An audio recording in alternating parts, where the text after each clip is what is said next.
Buenos días. Hoy vamos a hacerle una entrevista a María Carril y antes de comenzar, muchas gracias por tu tiempo y comenzamos. ¿Qué tipo de adicciones llegan más habitualmente a Proyecto OME y cómo las tratan? ¿Qué tipo de adicciones nos llevan habitualmente a Proyecto Hombre? Pues todo tipo de adicciones. Ahora mismo aquí estamos abordando tratamiento para personas con adicción a opiáceos, tratamiento para personas con adicción a psicoestimulantes, otro programa diferenciado para personas con problemas de ludopatías, con problemas de adicción a nuevas tecnologías. También tendríamos, por otra parte, todo lo que son politoxicomanías, no solamente adicciones específicas a un tipo de droga, y luego un programa de intervención directa para adolescentes que se están iniciando en el consumo de drogas para conseguir que ese inicio en el consumo se paralice y no lleve a una adicción en un futuro. ¿Cuáles son las causas más frecuentes que llevan a la gente a convertirse en adictos? Es una pregunta muy interesante porque el problema no es la adicción. Digamos que la adicción es el síntoma de que hay algo a nivel personal que no funciona. Estamos hablando de que las causas son causas que de alguna forma van a facilitar que la persona entre en una dinámica de consumo o de adicciones comportamentales, como puede ser la ludopatía o las nuevas tecnologías, que van a ir destrozando su vida gradualmente. Se trata fundamentalmente de usuarios o personas con dificultades a nivel de personalidad. Estamos hablando de dificultad para gestionar los sentimientos propios, estamos hablando de baja tolerancia a la frustración, de problemas de autoestima, etc. Hay un problema de base que termina generando que la persona se haga adicta a algo como forma de escapar de esas dificultades personales y al final no resolver la situación que está viviendo. Muchas veces se habla de las malas compañías. ¿De qué modo influye el ambiente social, amigos, familias, sociedad en general en este problema? Y el hecho de que influya, bueno, pues también tiene su punto positivo y su punto negativo. Tanto los amigos, la familia, la sociedad en general pueden ser un factor de protección que favorezcan que las personas no entren en un mundo de adicción, como estamos hablando de ambientes poco estructurados o ambientes que favorecen conductas no adecuadas, se van a convertir en lugar de un factor de protección, en un factor de riesgo. Y a partir de ahí, evidentemente, pues esos amigos, esa familia, esa sociedad en general, si no es un ambiente estructurado, al final termina siendo, evidentemente, un factor de riesgo que favorece que haya conductas adictivas. Perfecto. Adelante, Jorge. Normalmente, ¿cuál es la importancia de las familias para encontrar una salida a las adicciones? La familia tiene un papel y una importancia clave. Es decir, si las adicciones en un primer momento podemos decir que son un problema personal e individual, siempre a corto plazo o a largo plazo pasan a ser un problema familiar que afecta no solamente a la persona que tiene la adicción, sino a todo el sistema. En ese sentido, Proyecto Hombre sí que nos caracterizamos por trabajar siempre que sea posible de forma muy directa con la familia para ayudarle a cómo, valga la redundancia, ayudar a ese miembro de la familia que tiene un problema de adicción. Eso por una parte. Y por otra parte también para ayudar a la propia familia a encajar toda la situación que está viviendo. Porque si para un adicto es complejo la situación por la que está pasando, para la familia es igual de complejo. Muchas veces no saben cómo hacer frente, cómo ayudar, cómo, en definitiva, acompañar a que esa persona salga de ese problema. Una vez que entran en Proyecto OME, ¿cómo es el proceso para tratar las adicciones? Yo iría un poco antes de entrar en Proyecto Hombre. Vamos a ver.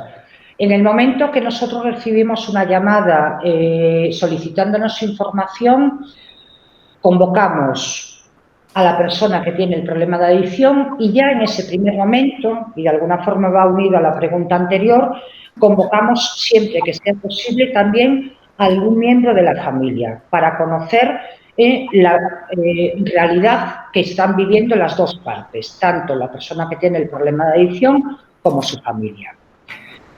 En ese primer momento de contacto se establecen unos días donde se van a tener una serie de entrevistas que nosotros llamamos de evaluación y diagnóstico, que yo creo que el nombre ya refleja lo que tratamos de hacer en esas entrevistas. Hacer una buena evaluación de la problemática que tiene la persona que presenta la adicción, hacer una buena evaluación también de su situación familiar para a partir de ahí iniciar todo el proceso de rehabilitación. ¿Cómo es el proceso? Nosotros lo dividimos independientemente del tipo de adicción que tenga la persona, lo dividimos en 3 fases distintas. Una primera fase que llamamos fase de motivación, donde la persona se integra en el tratamiento, donde tenemos que conseguir que entienda que el problema que tiene no es la adicción, sino que el problema es la propia persona y donde también es necesario conseguir que alcance la motivación suficiente para cambiar todos aquellos aspectos que generan que tenga una conducta adictiva. Conseguido esos objetivos en esta primera fase que llamamos de motivación, pasaríamos a una segunda fase de conocimiento y desarrollo personal. Ahí vamos a tratar, y no solamente tratar, sino que tenemos que conseguir que la persona adicta llegue a identificar cuáles son los motivos, las causas, los factores que en ella generaron esa conducta adictiva. Tenemos que facilitarle los instrumentos necesarios para que modifique esos factores que terminaron generando la adicción y a partir de ahí pasaríamos a la tercera y última fase dentro de la rehabilitación, que es la fase que llamamos de reinserción sociolaboral. En esa fase de reinserción sociolaboral, ¿de qué se trata? De que la persona se reintegre de forma plena en la sociedad, tanto a nivel familiar, a nivel social, a nivel laboral, en definitiva, que vuelva a tener una vida plena sin ningún tipo de contacto con las adicciones. Venga, Jorge. Todas las adicciones son complicadas en general, pero ¿cuál es la verdadera clave para superar una adicción del tipo que sea? Diría, lo primero, el primer punto, reconocer que hay un problema. Si no se reconoce que hay un problema, difícilmente nos vamos a poder hacer ningún tipo de trabajo. Partiendo de ese reconocimiento de tengo un problema, el segundo paso sería permitir y dejarse ayudar.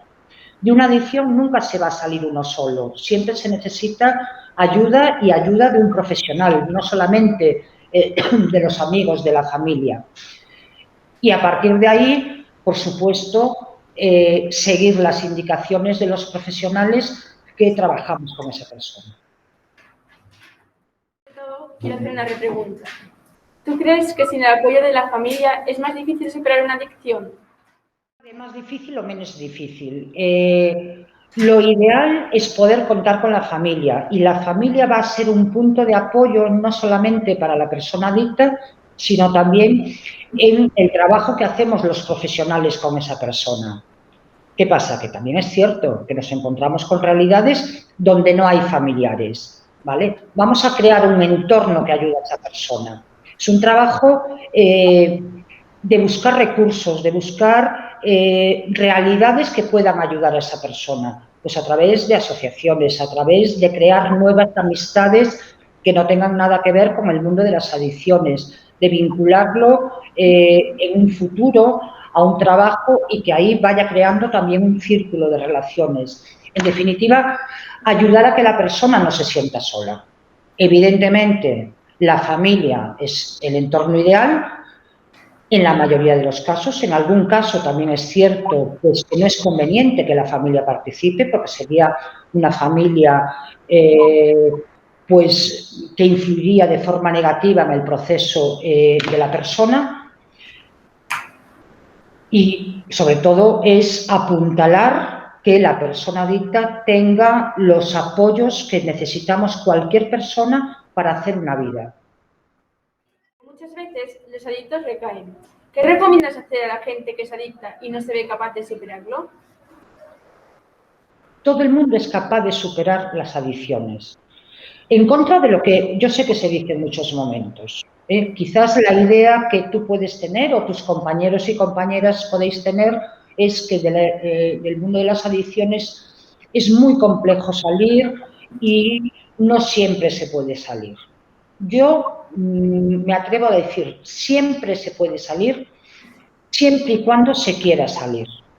Hay personas que deciden que eso es su vida y que eso es lo que quieren hacer. Ante eso, por mucho que nos esforcemos, sus círculos cercanos, los profesionales, no vamos a conseguir una rehabilitación. Ahora, cuando la persona realmente se deja ayudar dentro del proceso específico en Proyecto Hombre que yo os comentaba antes, de esa primera fase de motivación, donde lo que se trata es de que la persona adquiera un nivel de confianza en sí misma, se dé cuenta que el problema no son las adicciones, sino que es ella, y que a partir de ahí tome conciencia de que quiere cambiar, es posible y no tiene por qué haber recaídas. Proyecto Hombre estamos trabajando en Galicia desde el año 1990 y son cantidad de personas, cantidad de chicos y chicas que a lo largo de estos años se rehabilitaron y que a día de hoy siguen rehabilitados sin recaer. Eso es una demostración de que sí es posible. Vuelvo a insistir, ¿la persona no se ve capaz de superarlo? Creo que eso no es el término adecuado, sino que la persona quiera superarlo o no quiera superarlo. Una vez desintoxicadas, estas personas necesitan volver a tener una vida fuera de las drogas. ¿Cómo se consigue esto a través de sus programas? En el primer momento, aunque sean esas dos fases iniciales que están más centradas en trabajo a nivel psicoterapéutico, sí que vamos haciendo trabajo continuado y de forma longitudinal a lo largo de todas las fases para apuntalar precisamente el que las personas vuelvan a tener una vida normalizada, ¿vale? ¿Cómo? Bueno, pues poniéndolos en contacto con su realidad, pues dependiendo de su edad, retomando estudios, fortaleciendo vínculos dentro de su ambiente escolar, creando un grupo y una red de apoyo social, de amistades que no tengan que ver con el mundo de las adicciones, mejorando y aumentando el nivel de comunicación con su familia, aprendiendo a descubrir cómo utilizar el tiempo libre de forma sana y satisfactoria, en definitiva, trabajando todos los aspectos de la persona para que en el momento en que se vuelva a poner en contacto con el mundo real tenga los mecanismos suficientes para, bueno, pues poder hacer una vida autónoma sin necesidad de recurrir a ningún tipo de adicción. A veces hay personas adictas que tienen problemas con la justicia. ¿Cómo es el proceso de reinsertación en la sociedad y qué problemas son los más difíciles de superar? Vamos a ver, los problemas con la justicia, sí nos encontramos a muchos usuarios y usuarias que al mismo tiempo que tienen un problema de adicción, tienen problemas colaterales, bien sean problemas con la justicia, bien sean problemas médicos, bien sean problemas de otra índole. Cuando hablamos de tema justicia, nos encontramos con dos situaciones diferentes. Una, personas que están internas en prisión, que llegado un momento de su internamiento deciden que quieren romper con sus conductas adictivas y que quieren rehabilitarse, pero por el tipo de condena que tienen no pueden salir de prisión. En ese caso, nosotros tenemos una comunidad terapéutica intrapenitenciaria en Pereiro de Aguiar, en Orense. ¿Qué significa comunidad terapéutica intrapenitenciaria? Una comunidad que está dentro de la prisión de Pereiro de Aguiar, llevado por un equipo multidisciplinar, equipo de prisión y profesionales de Proyecto Hombre, donde haríamos con ellos el mismo tratamiento que podemos hacer, por ejemplo, aquí en el centro de Santiago, mientras la justicia no autorice a poder salir. En el momento que ya, por su situación judicial, puedan salir de prisión, se les ofrece la posibilidad de continuar la parte del tratamiento que les falta en el centro de Proyecto Hombre más cercano a su lugar de residencia. Eso sería una de las situaciones. La otra situación es aquella persona que tiene problemas judiciales, no está interno en prisión. Con esa persona trabajamos igual que con cualquier otra persona dentro de nuestro centro, pero haciendo una incidencia especial en orientarle a cómo resolver esos problemas judiciales, bueno, pues cómo tiene que ponerse en contacto con un abogado, de qué forma hay que resolver, si se puede hacer algún tipo de recurso. En definitiva, dándole la información y el asesoramiento necesario de cara a enfrentarse pues, a ese próximo juicio que pueda tener o a una libertad condicional que tiene y, sobre todo, incidiendo mucho en la prevención de nuevos delitos. Hay personas, un grupo de personas que están en Proyecto Hombre en libertad condicional. Eso significa que están condicionados a no delinquir en determinado tiempo, el que marque su sentencia judicial, y en ese sentido es muy importante hacer una labor preventiva de cara a un futuro de no incidencia en nuevos delitos o no cometer nuevos delitos. ¿Cómo ve las medidas que normalmente toman la sociedad y las autoridades ante los problemas de las sociedades? Multas, cárcel, ¿y qué alternativas propone? Yo creo que las multas y cárcel son las medidas minoritarias, quizás sean las más visibles, ¿vale? Yo creo que en la sociedad nos tenemos que plantear que las adicciones son un problema muy serio, son un problema que destruyen a personas y destruyen a familias y, en definitiva, a puntos importantes de la sociedad. Y en ese sentido, yo creo que hay que plantearse el hacer un trabajo muy importante a nivel de prevención, precisamente para evitar que las personas lleguen a tener un problema de adicción. Muchas veces incide en la importancia del tratamiento. El tratamiento es necesario cuando hay un problema, pero mucho más necesario es prevenir que llegue a existir un problema. Igual que hay programas de prevención a nivel de salud física, por ejemplo, pues igual de importante es el trabajar a nivel de prevención en lo que es el llegar a tener una adicción. En ese sentido, Proyecto Hombre quizás sea un aspecto menos conocido, pero igual que trabajamos en intervención de personas con problemas de adicción, estamos trabajando en institutos, en colegios, con programas de prevención que lo que intentamos es ayudar a que la persona adquiera el nivel de maduración adecuado que va a favorecer que no se entre en conductas adictivas. Ha habido muchos problemas de adicción. ¿Cómo ve la situación en el futuro y qué tipos de adicciones nuevas son preocupantes? La información era fundamental de cara a prevenir adicciones. La información es importante, pero mucho más importante que la información es la formación. Una persona que recibe una formación adecuada, no solamente a nivel de conocimiento, sino también a nivel de valores, estamos garantizando que va a ser una persona estable y, por lo tanto, una persona que no va a necesitar recurrir a ningún tipo de adicciones. En ese sentido, lo que estamos percibiendo los profesionales que trabajamos con este tipo de problemáticas es que el nivel de adicción sigue siendo igual de importante que hace 10 años o hace 15 años. Quizás no es tan visible, porque el tipo de drogas que se consumen son drogas, bueno, pues que no generan el mismo daño a nivel físico, a nivel de aspecto, por lo tanto pasa más desapercibido, pero el nivel de demanda por problemáticas sigue siendo importantísimo. Y en ese sentido yo creo que la sociedad nos tenemos que cuestionar qué está pasando para que con toda la información que hay, con todos los conocimientos que hay, en un momento en que la sociedad está tan desarrollada a muchísimos niveles, bueno, pues siga habiendo ahí un punto débil que yo creo que es la formación humanística, la formación en valores.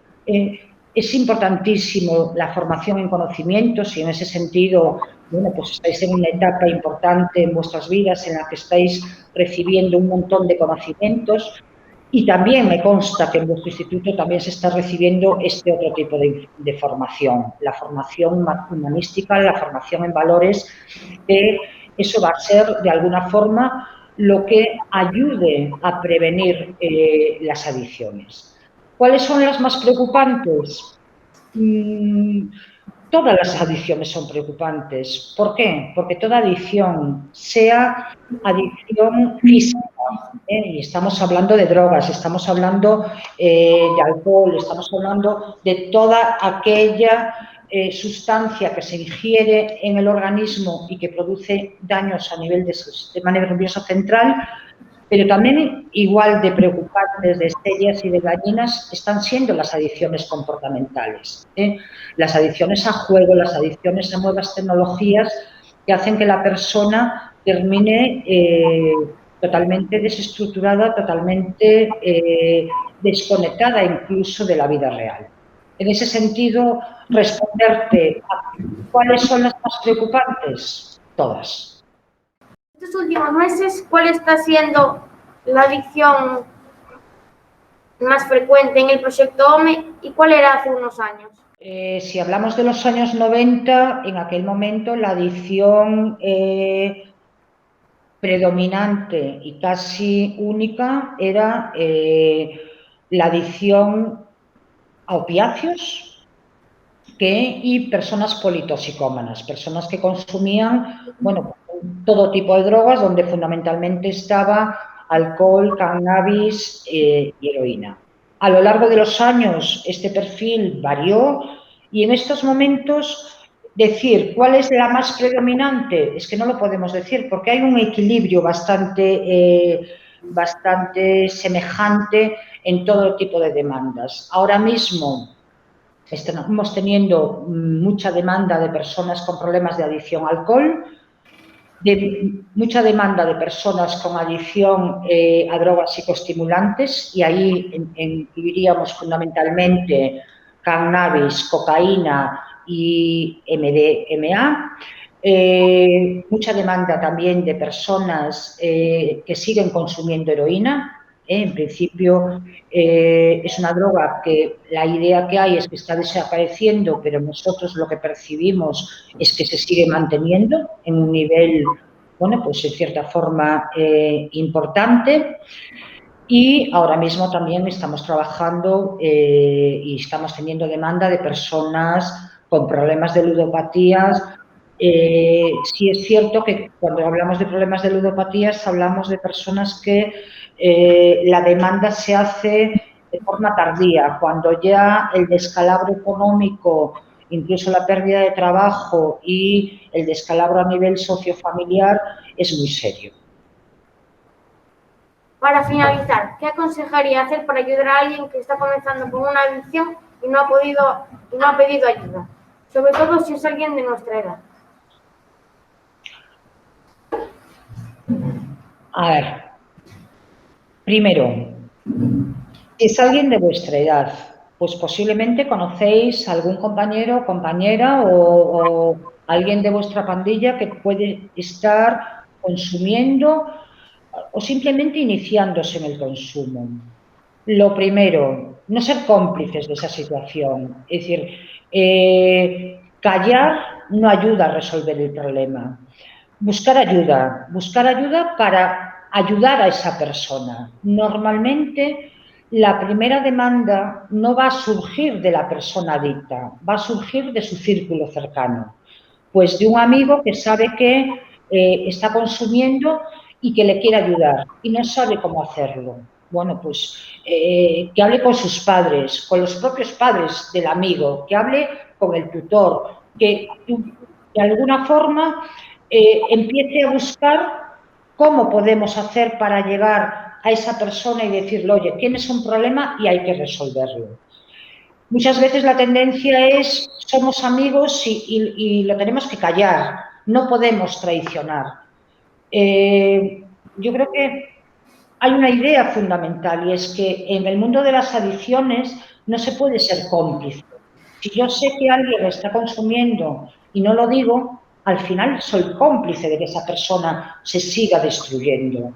Entonces, fundamentalmente buscar ayuda en el entorno que os resulte más fácil, para que esa persona que se está iniciando en el consumo, bien sea su tutor o tutora, bien sean sus padres, bien sean personas significativas, puedan hablar con él o con ella y decirle, mira, tienes un problema, te queremos ayudar, vamos a ir a un profesional que nos diga qué se puede hacer para que dejes el consumo o para que dejes la conducta adictiva. En estos tiempos, los colegios e institutos se están digitalizando. ¿Cómo afecta esto a los jóvenes adictos a las nuevas tecnologías? Cuando un instituto o un colegio se está digitalizando, evidentemente, yo creo que también os enseña cómo hacer un uso adecuado del ordenador.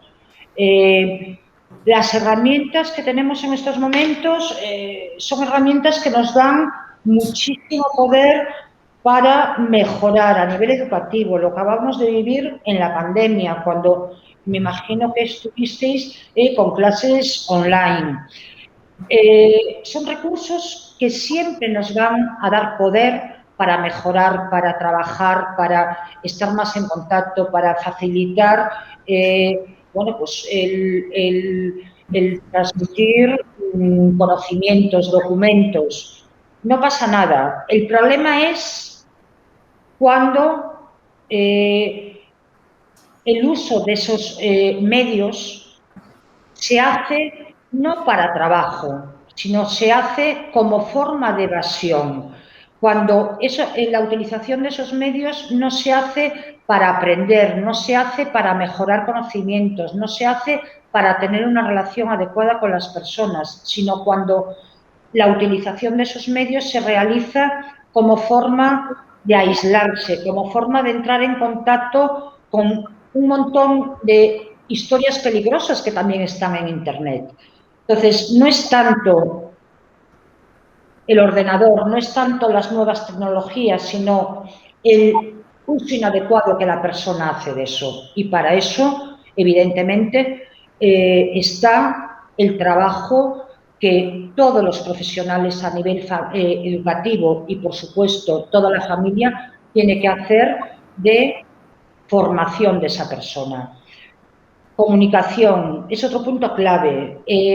La comunicación en la familia, el hablar, el que sepamos qué nos preocupa, el que los padres sepamos qué os preocupa, qué miedos tenéis, qué inquietudes. A la medida que se trabaje todo eso, estamos evitando que haya un problema de adicción. Que haya unas normas claras en la familia, que haya unas normas claras a nivel escolar.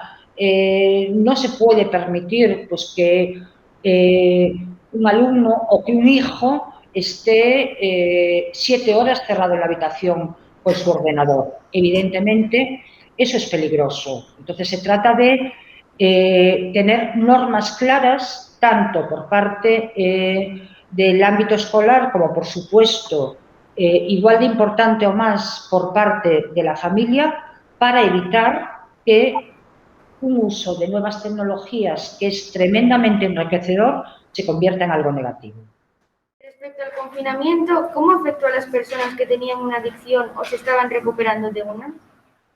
Las personas que se estaban rehabilitando en Proyecto Hombre, yo puedo hablar exclusivamente de nuestro centro, durante la pandemia hicimos un seguimiento muy intensivo. Las personas que estaban en programas internos, en comunidades terapéuticas, siguieron internos durante toda la pandemia, con lo cual seguimos haciendo el trabajo al mismo ritmo que estábamos haciendo antes de iniciarse, solamente con una dificultad, que es que las visitas familiares no se podían realizar por el tema de aislamiento, y ahí las nuevas tecnologías nos ofrecieron la gran posibilidad de que todas las chicos y chicas que estaban internos en comunidad pudiesen mantener un contacto regular con sus familias a través, por ejemplo, de videoconferencias.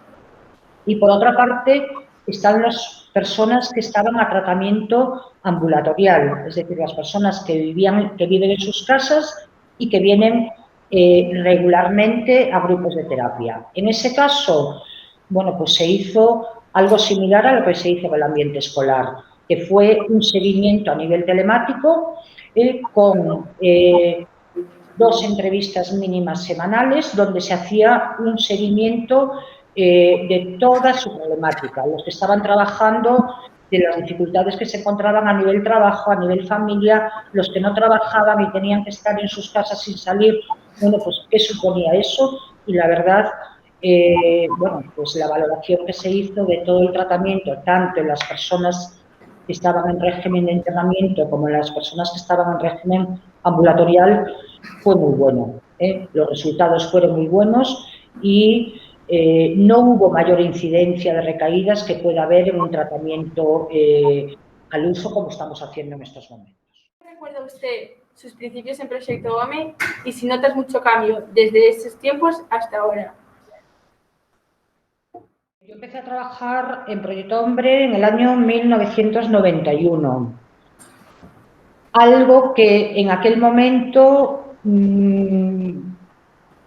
pues resultaba complejo era, bueno, pues la no asunción por parte de la sociedad de que había un problema, de que habría un problema importante, que eso sí se sabía, pero la no aceptación de la posibilidad de rehabilitación. Fue muy difícil, y yo lo recuerdo como algo trabajoso, el conseguir que parte de la sociedad aceptase la reintegración a nivel sociolaboral de una persona adicta, a que dejasen de ser personas estigmatizadas, personas con una etiqueta, personas es que esta persona es toxicómana y no nos podemos fiar de ella. Eso era, lo recuerdo como algo dificultoso. Recuerdo también de esos inicios como algo impactante, pues incluso a veces el rechazo por parte de ciertas personas en el momento que sabían que estaba en contacto con personas adictas. Cuidado, te puede pasar algo. No se entendía. En ese sentido, yo creo que la sociedad, aunque sigue habiendo estigmas y aunque cierta parte de la sociedad sigue de alguna forma rechazando o costándole, a lo mejor no tanto rechazando, pero sí costándole aceptar la rehabilitación de una persona adicta y la aceptación de una persona adicta, bueno, pues sí hubo mucho cambio. Y en estos momentos, bueno, pues decir, tengo un problema de adicción y voy a ir a un profesional, bueno, pues cuesta, hay sus miedos, hay sus vergüenzas, pero hay un respeto y una aceptación que en un primer momento fue muy complicado. Muchas gracias por participar en nuestro proyecto y dedicarnos este tiempo.